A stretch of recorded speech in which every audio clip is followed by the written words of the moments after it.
আজকে ফাইনালি আমার নতুন ব্যবসা আমি আজকে চালু করে ফেললাম। হ্যাঁ, তোমরা ঠিকই দেখতেছো, আমি একটা ফুচকার স্টল খুলছি। আর আমি এই ফুচকার স্টলটা কোথায় খুলছি চলো তোমাদেরকে শুরু থেকে দেখানো যায়। আমি এই ফুচকার স্টলটা রাজবাড়ি গেটের ঠিকই অফিসের সাইডে খুলছি। আর তোমরা যদি এটা ভাবে যে আমার পানি স্টল থাকাকালে আমি ফুচকার স্টলটা কেন খুললাম, আবার তো আমার তো কোনো ইচ্ছা ছিল না যে আমি ফুচকার স্টল করবো। তো আজ থেকে 10-11 বছর আগে আমার মা আমাকে একটা কথাই বলতো যে তুই পড়াশোনা যদি না করিস তোকে আমি একটা ফুচকার স্টল খুলে দেবো। তারপর কিছুদিন চিন্তা করার পরে দেখলাম যে ফুচকার স্টলটা করাই লাভ আছে। তার কারণটা হলো যে ফুচকার স্টলে বেশিরভাগ মেয়েরাই ফুচকা খাইতে আসে। তারপর এমনটা কি হলো, আমার স্টলে আমাকে ফুচকা খাইতে হলো। বিষয়টা এরকম ছিল যে ফুচকার স্টলটা অন্য জনের ছিল, আমি বাট 2 মিনিটের জন্য ফুচকা খাওয়াচ্ছিলাম কাস্টমারদেরকে। তারপর যখন জল দিয়ে ফুচকা খাওয়া হয় দাদার কাছে এক্সট্রা মিষ্টি ফুচকা চাই, তখন দাদা এই কি বানা দিল। এটা আমি একদমই ভাবতে পারি না আজকের সময় 10 টাকা ফুচকা খায় এক্সট্রা ফুচকা এত সুন্দর বানা দিবে। আর এই এক্সট্রা ফুচকাটা আমাকে শুধু বানা দিচ্ছে না, সবাইকে দেয়, সেটা দাদার মুখ থেকে শুনে না।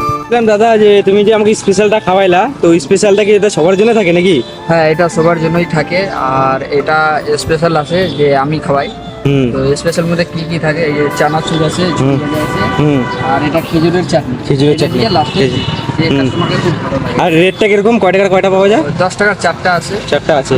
4টাও খেলে তাও আমি এটা দিব স্পেশাল। এই স্পেশালটা দেবো মানে 4টা দিবার পরে স্পেশালটা দাও, মানে স্পেশালটা করে বানা দাও। মানে 5টায় ধরতে গেলে 5টা, 10 টাকা 5টা, 10টা 5 টাকা। আর এই দাদা ফুচকা স্টলে ফুচকা খাতে আমার দারুণ লাগলো। তোমরা যদি কখনো রাজবাড়ি আসো এই দাদা ফুচকা অবশ্যই ট্রাই করে যাও।